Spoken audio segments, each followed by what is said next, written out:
Salut les amis, Eric Perrault.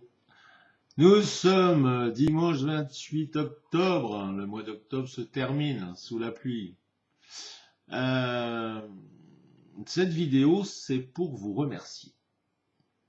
Alors, j'avais prévu de faire un live pour, euh, pour l'accession aux 5000 abonnés. Et puis, ça fait quelques jours que ça stagnait, ça bougeait plus, voire ça a régressé à un moment. Et bon, je peux le concevoir, hein, des gens qui n'aiment pas mon discours, qui se désabonnent, ça, c'est la vie, hein, ça c'est pas un problème. Et puis, honnêtement, j'ai fait une petite sieste cet après-midi, figurez-vous. Et puis, euh, et puis tout à l'heure, j'ai eu un message d'une amie qui me dit, oh, dis donc, c'est impressionnant, t'as vu, t'es à 5022 abonnés. Donc je lui dis, non, je sais pas, et je suis allé voir, et oui, effectivement, nous sommes 5022 à partager, je pense, à peu près les mêmes idées. Et je voulais vous en remercier, parce que c'est assez extraordinaire. Je voulais aussi vous remercier pour les pouces bleus. Alors ça paraît anodin, les pouces bleus. C'est vrai qu'au départ, je n'avais pas bien compris ce que c'était. Et puis petit à petit, je me rends compte que les pouces bleus, c'est important parce que c'est un témoignage, c'est votre témoignage, pour me dire que vous avez apprécié la vidéo. Et j'ai un score, alors je sais plus sur quelle vidéo, je crois que c'est Pérou se fâche ou un truc comme ça. On est à plus de 500 pouces bleus. Et ce qu'il y a de très rigolo, enfin pour moi, c'est que j'ai un intervenant qui m'a envoyé un message pour me démonter, hein, mais moi ça me fait marrer, donc je trouve ça plutôt sympathique. Et qu'il remarque que finalement on a moins de 10% de pouces rouges par rapport aux pouces bleus. Mais quand je vous dis 10%, en règle générale, c'est plutôt 3 à 5%. Et ça, c'est génial. Parce que qui peut se prévaloir déjà d'avoir beaucoup de vues? Je suis pas un gros youtubeur encore, 5000, c'est super. C'est super, évidemment que c'est super. Mais je vois, il y a des gens qui sont à 10 000, 20 000, etc. Donc, mais ce qui est intéressant, c'est de voir qu'il y a encore quelques mois, j'étais à 1000, 1500. Et puis ça a progressé assez vite. Et c'est pour moi, je vous dirais, c'est une belle récompense. Hein. Je vais pas vous mentir. Hein. Je vais pas faire le faux cul en disant, oh, c'est pas, voilà, bon, non, c'est pas mon style, vous le savez. Et je pense que c'est pour ça que vous aimez mes messages. Alors, tout à l'heure, j'ai eu une petite larme. Je suis allé, j'ai vu la mort de Philippe Gildas. Vous en avez vu. Alors, les jeunes, vous comprendrez pas. Vous comprendrez pas parce que c'est normal, vous l'avez pas connu sur Canal+, ou très très peu, sur la fin certainement. Mais pour nous, ça a été, les anciens, je dirais, ça a été un moment très très fort. Et forcément, de Philippe Gildas, ça m'a amené à Coluche. Alors pourquoi ça m'a amené à Coluche? Vous avez vu avec les nouvelles lois sur les copyrights, je peux même plus vous mettre des extraits de vidéos parce que tout de suite je me fais laguer par YouTube, etc. Et encore une fois, c'est pas la faute de YouTube, c'est l'Union européenne qui a décidé qu'il fallait durcir la position sur les copyrights. Ce qui fait d'ailleurs, c'est intéressant. Ça veut dire quoi? C'est que c'est encore une façon de museler, de nous museler. Parce qu'avant, quand on pouvait vous mettre des articles de presse en référence, en vous disant, vous voyez ce qu'un tel a dit, eh bien, ça appuyait, si vous voulez, notre commentaire. Aujourd'hui, c'est plus possible. C'est-à-dire que si on met un extrait, je ne sais pas, de France Info, du Point, du Monde, etc., eh bien, le copyright, parce que maintenant c'est des ordinateurs qui disent si c'est bon ou pas, eh bien, on va se faire soit interdire de. Vous l'avez vu, j'ai été interdit de direct pendant 3 mois, etc. Oui, tout ça pour vous dire que donc ça m'a ramené à Coluche. Alors Coluche, pour moi, moi je suis pas un intellectuel, je l'ai toujours dit. Et j'ai toujours dit aussi que mon maître à penser, ma philosophie de vie quelque part, ça peut paraître idiot, mais c'est aussi Coluche qui a participé à la construire. Et j'ai cherché cette vidéo où, dans un sketch, Coluche parlait de Gildas, justement, et qui ont été très amis, hein, très très amis. Hein. Il parlait de Gildas et disait, ce qu'il y a de terrible, c'est qu'aujourd'hui, quand un avion s'écrase quelque part dans le monde, c'est sur les pompes à Gildas. Alors pourquoi il disait ça? Parce que c'est vrai que Philippe Gildas était quelqu'un qui, lorsqu'il vous donne une information, on avait l'impression que c'était sa famille qui était dans l'avion. C'est-à-dire il était abattu parce qu'il ressentait les choses, parce que c'était un homme bien.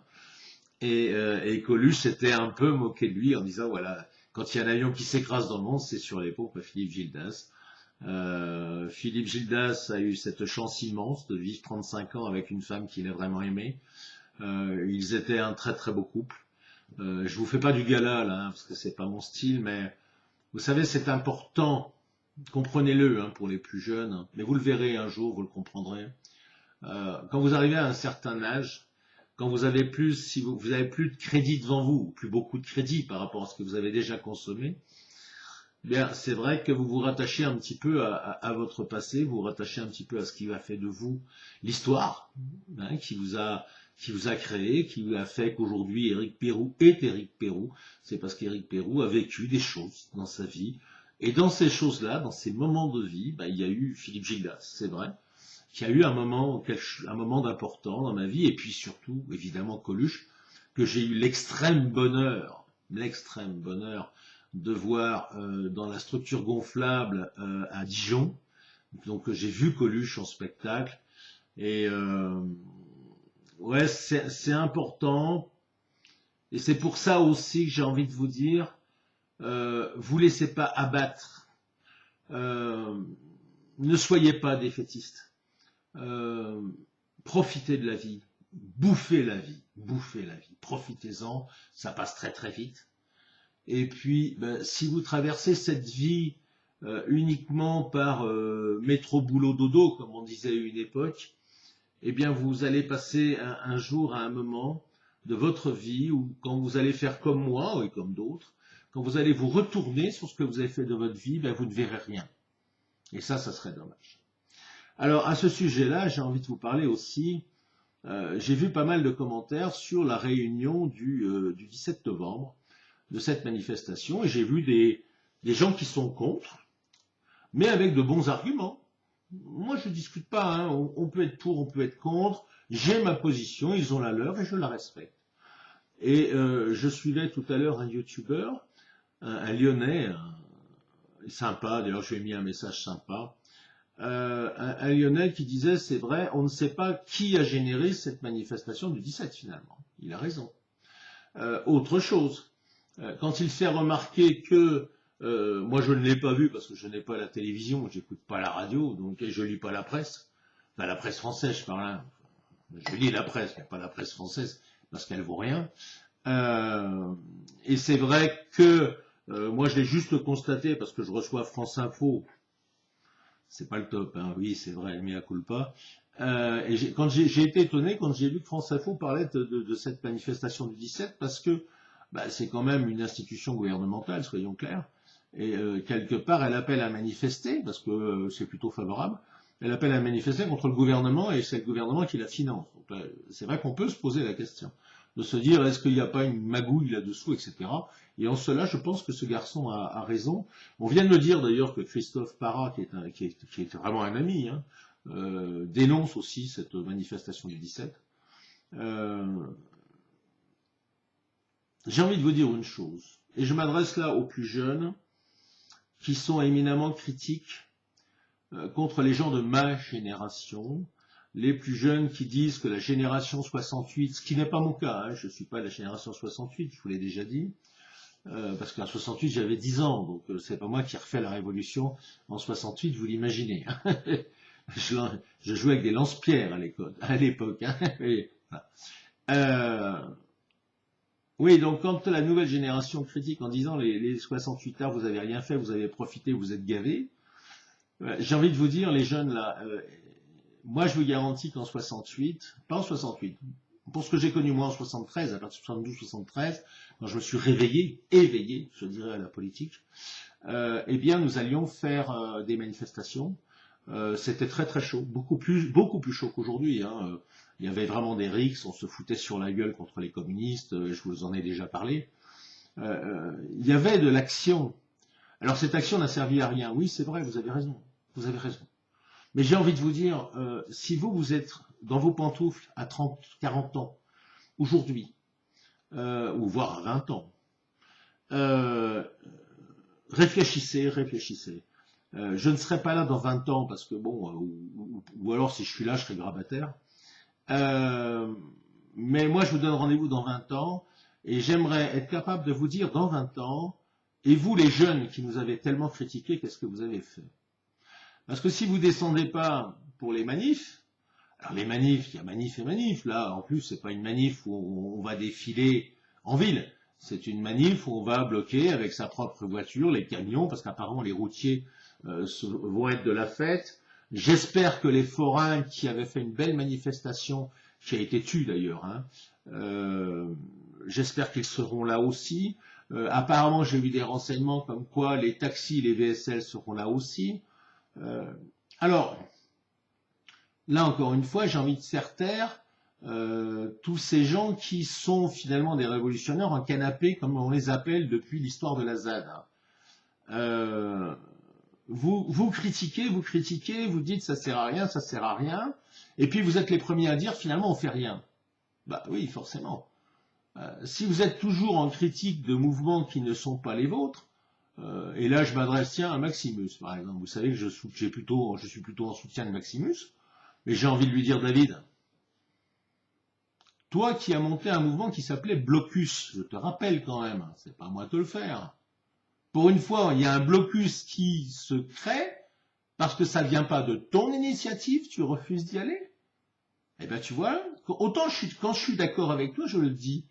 Et Dieu sait qu'en te défendant régulièrement, je me prends des claques dans la gueule, mais je m'en fous, parce que j'assume mes responsabilités. Mais toi, il serait temps aussi, si tu veux, que tu comprennes que si tu continues dans ce sens-là, eh bien, il y a plein de gens qui vont partir de ton mouvement. Parce que s'ils sont dans ton mouvement, c'est pas juste pour avoir des promesses pour le lendemain, c'est pour avoir des réalités. Et là, qu'est-ce que tu en as à foutre de dire, bah oui, tiens, nous, les insurgés, on est d'accord avec ce mouvement, parce que c'est pas un mouvement contre l'essence, comme certains essayent de le dire. Ah, tout d'un coup, les Français s'aperçoivent que l'essence, c'est à 1,60, et ils vont descendre parce qu'on les a touchés au portefeuille. Non, c'est pas que ça, comprenez-vous. C'est un ensemble de choses. Alors quel sera le résultat de ce mouvement-là? S'il est important ce mouvement-là, eh bien, ça va rassurer les gens de Marseille, Brest, Lille, Lyon, etc., en se disant nous ne sommes pas les seuls. Premier résultat. Deuxième résultat, comme à chaque fois que je participe à une manifestation, à un événement, eh bien, j'ai le plaisir de rencontrer des gens physiquement, de pouvoir échanger avec eux, de pouvoir souvent même être très surpris, de rencontrer, je vous dirai pas évidemment qui c'est, je me suis fait vraiment quelqu'un pour qui j'ai vraiment beaucoup d'estime.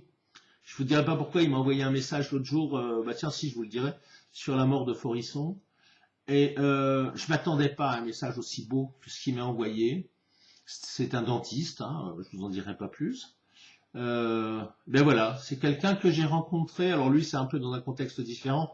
C'est dans le contexte des réunions UPR que où je continue à participer à certaines d'entre elles parce que je me suis lié d'amitié avec certaines de ces personnes parce que ce sont de belles personnes. Et je ne suis plus à l'UPR, je vous l'ai dit. Mais voilà, c'est ça, c'est de se dire, samedi, est-ce que c'est un bon jour pour manifester? Oui, c'est un bon jour. Je suis désolé de vous le dire. Pourquoi c'est un bon jour? Parce qu'aujourd'hui, vous savez, un salarié qui gagne 1100 balles par mois, un salarié à qui, quelque part, hein, on explique que si demain il ne vient pas travailler à l'usine, on va le remplacer par un blackos qui vient d'arriver d'Afrique, et qu'en plus, il y aura une aide à l'entreprise parce qu'ils auront embauché un migrant à la place. Alors, j'aime pas le terme d'un de souche, hein, ça j'aime pas ce terme-là, vous le savez, mais d'un Français simplement. Voilà. Voilà à quoi ça va servir. Pas plus, mais c'est déjà bien. Une amie vient de me passer une vidéo où on voit c'est un jaguar qui est tombé dans un puits et les habitants lui ont mis une échelle pour essayer de lui permettre de ressortir du puits tout seul. Eh bien, ce jaguar, il va essayer une fois, 2 fois, 10 fois, 20 fois. Et c'est au bout de la 20e fois qu'il va réussir à sortir. Eh bien, nous, c'est pareil. Notre combat, c'est le même. Oui, c'est vrai, nous avons fait des actions qui semblent avoir été inutiles. Rien n'est inutile. La seule chose qui soit inutile, c'est de rester dans son canapé et observer les autres, et en plus, non seulement à les observer, mais en plus à critiquer ceux qui essayent de faire des choses. Voilà ce que j'avais envie de vous dire aujourd'hui. Mais là où j'avais vraiment aujourd'hui envie de vous dire un grand merci, c'est que vous êtes de plus en plus nombreux à me suivre, et que ça veut dire que nous partageons des valeurs communes. Et c'est bien, vous voyez, c'est comme quand je vous dis, quand on va dans une manif, on va discuter avec des gens que l'on ne connaissait pas, qui sont de milieux sociaux très différents, et tout d'un coup, on va se rendre compte que l'on n'est plus seul. Eh bien, vous voyez, pour moi, ce qui est intéressant aujourd'hui, c'est pas de savoir un chiffre, 5022, c'est superbe, mais c'est de savoir que vous êtes là, a priori, vous appréciez ce que j'ai à dire, c'est pas... je vais vous le redire, je l'utilise de plus en plus parce que c'est une très belle formule. Ce qui compte, c'est le message, c'est pas le messager. Demain, ça sera plus Éric Pérou, ça sera quelqu'un qui va prendre le relais d'Éric Pérou. Et ça, c'est important. C'est le message qui reste. Vous savez, le messager, après, il y en a certains, on les met au Panthéon. Bon, est-ce que ça changera leur mort? J'en suis pas sûr. Voilà. Voilà, écoutez, je vous souhaite une bonne fin de... Il est 20h15, vous voyez, pas très tard, vous devez être à table. J'espère que vous n'êtes pas trop devant les informations devant la télé, mais à la limite, chacun son choix. Voilà, j'aurais d'autres choses à vous dire, mais je ne veux pas rentrer dans d'autres détails de gens qui m'ont fait des remarques tout à fait désobligeantes et qui essayent de me donner des leçons et qui, à mon avis, font pas le poids par contre. Ils sont très très rares, hein, très très rares. Bon, je pense que il n'y a rien de méchant là derrière, il y a peut-être de l'incompréhension, vous savez, les mots, c'est pas simple. Voilà. Allez, je vous souhaite de passer une bonne fin de week-end.